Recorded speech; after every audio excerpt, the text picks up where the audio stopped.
Hello again, everyone. Edwin Learnard back once again. In this YouTube astrological segment, I'm going to be talking about astrology and the helicopter crash that tragically killed Kobe Bryant. Of course, Kobe Bryant, an NBA legend. Uh, Terrible that this took place. Some of you may have seen previous video I did. It was about the natal chart of Kobe Bryant and how the accident may have been, tied in, to transits that he may have been experiencing in his chart or what have you. But when, as far as this goes, this is basically the event chart I wanted to just talk about in general. Now, this took place on January 26th, of course, 2020. Um, According to Wikipedia.org, the time was like about 9:46 a.m. rounded off. Um, and in this thing that took place, I mean, obviously a very tragic, catastrophic event. It was very devastating to many, very traumatic. But anyway, going to the chart, this event, astrological chart, this first thing, of course, stood out to me was the fact, okay, the face of it, okay, Aries is on the ascendant, and it's not really shocking. And Chiron was right, very close proximity to the ascendant at this time. I mean, Aries, of course, is connected with volatility and accidents, and this is something too. I mean, you look at this.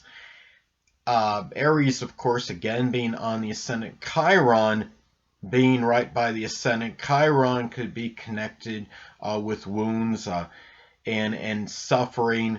And this is something, and being an Aries, of course, I mean, Aries again can be connected with accidents. So this was a crash that took place at this time that this occurred. The black moon Lilith was at 29 degrees Pisces. And that is very close to the fixed star sheet. And I don't know if I'm saying that correctly, but you can look up that fixed star sheet. This is something where, I mean, the fixed star sheet could be connected with strong tribulation. It could be suffering. And it could be connected with, I mean, it doesn't exclude, I mean, it could be catastrophic events. This could be, I mean, doesn't exclude crashes that could be associated with a helicopter.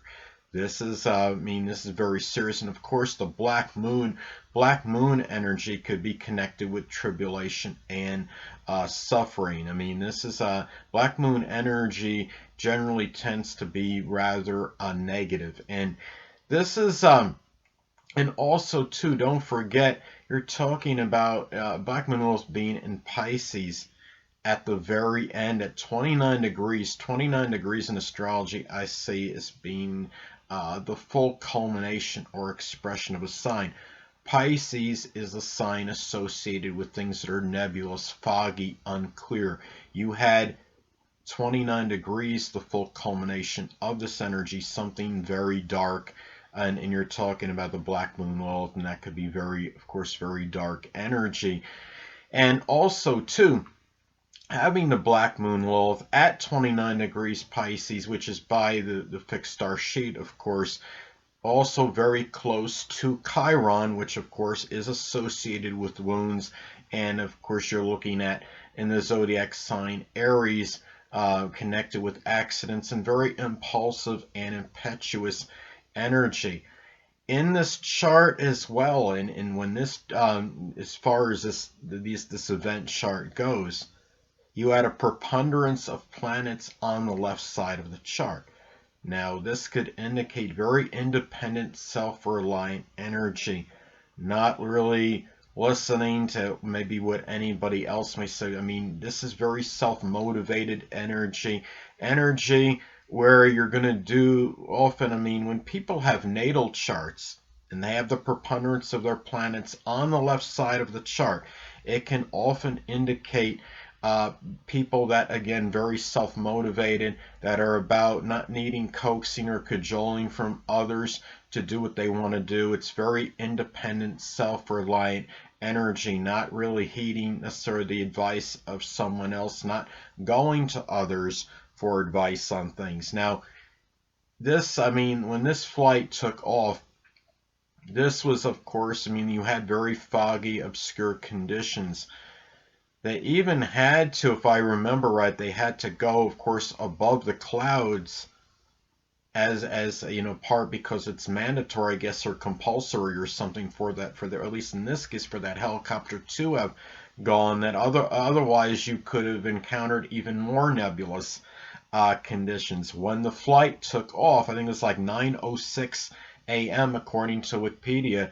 Of course, the ascendant was at Pisces in that chart for that time, at the time when for the chart of the flight when it actually started. You had the Pisces was on the ascendant and Neptune was conjunct the ascendant, and or at least, I mean, very close to the ascendant Neptune, which shows that this flight is an indicator that this flight was going to be one that, at least an indicator that could have a greater propensity for very foggy, blurry, nebulous, unclear conditions. Now, in the event chart as well, also the majority of the planets are in that fourth quadrant. So what it tells me is that this event, that this catastrophe that took place when it occurred, was going to be one that would have a lot of perhaps humanitarian, selfless energy, a lot of compassion, a lot of philanthropy. And after this event occurred, of course, I mean, you had so much outpouring from others, from support around the NBA and from fans that were showing their compassion, that they wanted to give condolences. People wanted to give support in any way that they could. You also had like 5 of the 10 planets, or another way of looking at it, 5 of the 10 what I call major astrological influences, which what I perceive as the 10 planets, the midheaven and the ascendant. You had 5 of those planets in, if I'm not mistaken, were in Aquarius or Pisces. You had the moon, the sun, and Mercury were in Aquarius, and you had Neptune and Venus in Pisces. So this is a very strong emphasis on altruistic, compassionate, self-sacrificing, selfless energy, humanitarian energy going on at this time. People, I'm sure there were a lot of people that were willing to put their own self-centered interests on hold and let this event and doing things connected with this event take precedence over this. You had at the time, you also had, I believe, at least one NBA game where you were having people taking 24-second violations to start off the game and honoring Kobe Bryant by doing this. By showing, it's almost like they were showing selfless energy in order to honor Kobe at this time. You also had in this event chart another thing that I noticed as well is that Uranus being in that first house, if I remember correctly, Uranus and Taurus in the first house connected with the face of this event. Of course, Uranus could be associated with disasters. And you have Taurus being, I would say Taurus, of all the signs of the zodiac, is the one that corresponds strongly, most strongly with Earth. And now, if I'm not mistaken, this did crash into a hill. And the hill can be connected, a hill could be connected with the Earth.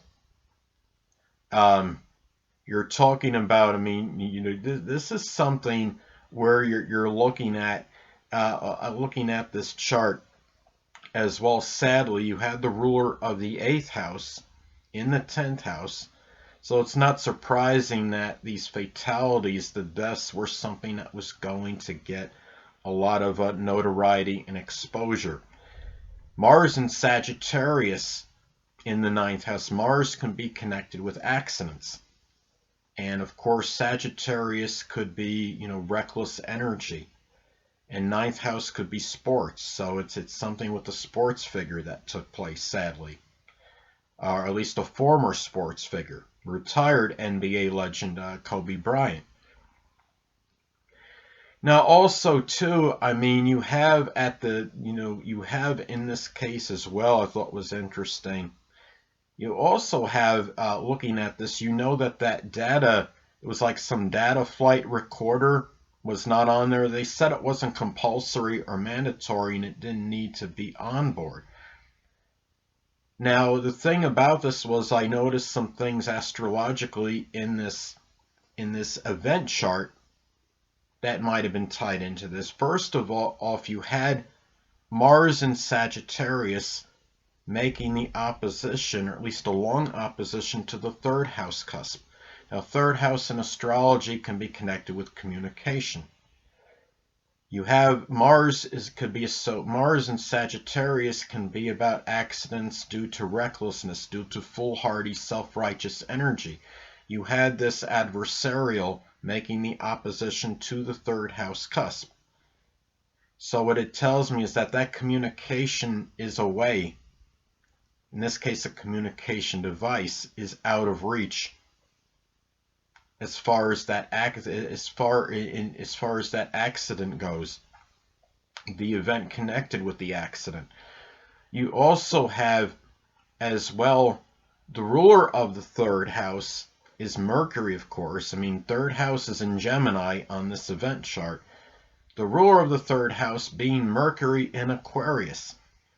And it's also, and what it is it's making, you could argue, a long conjunction at least to the 12th house cusp of restrictions. Mercury in Aquarius can be about, I see this as a communication device that is electronic.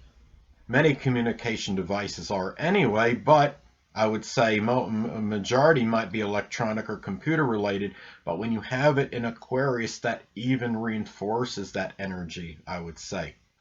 So, again, going back to all this Aquarius energy, you have this where that's a lot of rebellious energy, a lot of non-conforming energy, unorthodox energy. Well, okay, we're going to go on this helicopter and not have this data recorder. And there was something else that was on that could have been there, but they guess they didn't require it. It had something to do with safety measures or precautions connected with the flight, and that wasn't on there either. I forgot what that is called, but they did. This was something you look at this chart, and it's not surprising. You had all this, this energy with not, taking these precautions and things, and the conditions being, the sky, being nebulous, being foggy conditions. You have in this chart, I was using the Placidus house system so you could have interceptions. Pisces intercepted in the 12th house of undoing, of restrictions. Pisces can be connected with fog. These are conditions. The fact that this was intercepted could indicate that these conditions made it more exasperating and more difficult to deal with. It became like a hidden adversary, really, to people, I think, because the 12th house is, of course, connected with hidden adversaries. You have the ruler of the 7th house being Libra, being in the 12th house of the hidden. Even the open adversary, I mean, you're talking about the ruling, the planet, the ruler of the 7th house, again, Libra being on the cusp of the 7th house in this event chart. The ruler being Venus in Pisces. In Pisces, again, associated with fog, things that are unclear, nebulous. This open enemy was even harder for them to see, perhaps. But anyway, it's just this is a very sad and tragic event, obviously, that took place. And really, and the fact you also have in this chart as well, you have Cancer on the cusp of the 4th house, and you also have the North Node in Cancer in the in the fourth house. Now, this was a time, I mean, you're talking about the fourth house in astrology can be connected with who energy at the core. And of course, a lot of this energy, this sympathetic energy, this nurturing energy came out of others that was there at the core. And the North Node, sadly, is about, it could be in Cancer, can be about energy issues we have to confront that are associated with the home, with the family. The ruler of the fourth house, of course, is the moon, and that was in this in this event. I believe it was in the 12th house of restrictions, of loss. I mean, you're talking about in sorrow.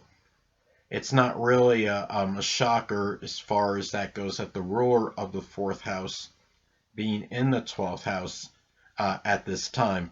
So anyway, and really I don't really have much more to say, as far as this energy goes. I mean, you have, the moon in Aquarius, of course, the emotional need for freedom and independence, and being in the same sign as the sun, and the sun wanting freedom and independence. They weren't conjunct at the time, but this is still where you have the moon's energy is corresponding with the sun's energy at the same time. The needs and the wants are the same, being in the same sign at the time. Hold on a moment, people.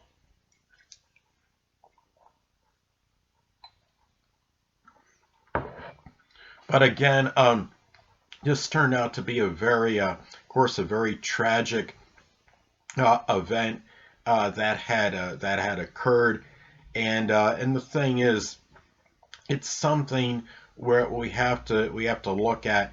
I even think, if I remember right, another NBA legend of Paul Pierce, if I'm not mistaken, he stated that he was going to connect with his dad due to what happened with this Kobe Bryant incident. Now, I don't know if Paul, I didn't, read, see the video to see how Paul was going to elaborate on that, if he meant that he was going to become closer with his dad, or where they had a disconnect and he wanted to reach out to them and they hadn't maybe talked at all for some time. My guess is that he probably had a connection with his dad, but he wanted to reach out maybe to become closer. But you may want to look that up and verify what he actually meant. But I mean, it definitely, this was very inspirational, really, to many, and it did be. And keep in mind too, you do have that fairly strong Pisces energy in this, because you had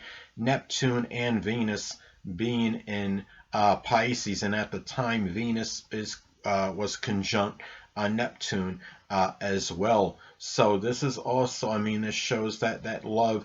I mean, for at this time, I'd say this brought about energy perhaps connected with a lot of forgiveness as well, having that Pisces energy in this mix, and a lot of, in Venus and Pisces being about compassion, that love really of compassion and altruism. Now, and one last thing I wanted to say, I know I said we were going to end this soon, but there was another thing I noticed too, is that what I thought another thing was interesting, I thought was a compelling, aspect in this.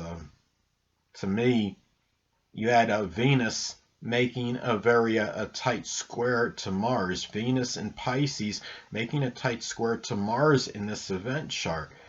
And I thought, well, what was really a little bit irksome, bothersome to me, you had a number of people that were coming out on social media or whatever, and I guess they had animosity toward Kobe Bryant, and they were, I saw things about, they were calling him a rapist, and due to that indiscretion he had with that woman, that that liaison or whatever it was. I don't know, I remember exactly what went down, but he apparently had done something with some woman, and they were calling, and there were people on social media that were referring to him as a rapist. Now you're thinking, well, how does that Venus and the square to Mars have to do with this? Well, Mars and Sagittarius can be about, reckless actions and your foolhardy self-righteous actions, and you have and we have a square to Venus in Pisces. This could be tied into duplicity and love, and really the thing about that is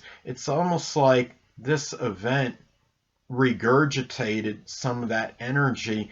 It brought back, sadly, some of this indiscretion that Kobe Bryant was connected with at that back many years ago. It may have been like 2003. I don't remember when year it happened, but it was definitely some time ago, and it's a shame people had to bring this up again. I think when you look at all this Pisces energy, it's about, I mean, let's look at the whole picture.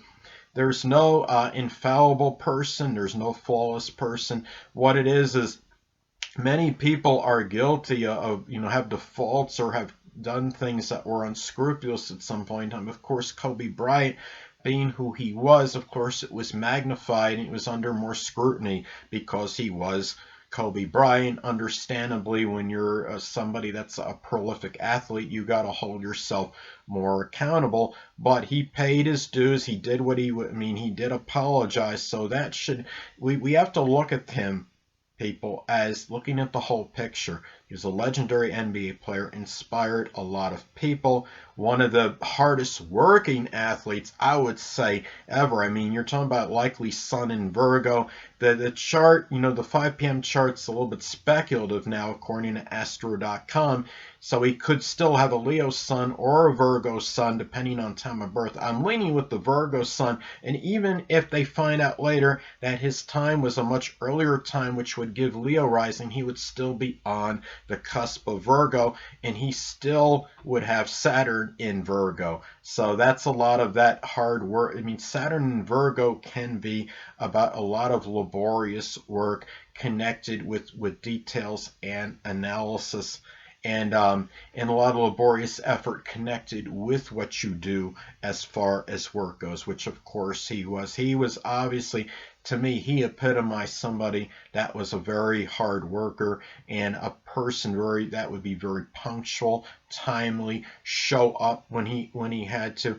He was to do what he had to do, put extra effort into whatever it was on the court, not taking really a day off on the court, constantly putting in very hard working effort, and should receive, I mean, I believe he has effusive praise for this. And he was also that host for a little bit on that show Detail, so it wouldn't really surprise me if his son, I believe his son likely was in Virgo, because Sun in Virgo can be the focus on details, and he had the show that was dedicated to that, focusing on things connected with the NBA as far as defending or shooting or what have you. And so anyway, people, that'll conclude.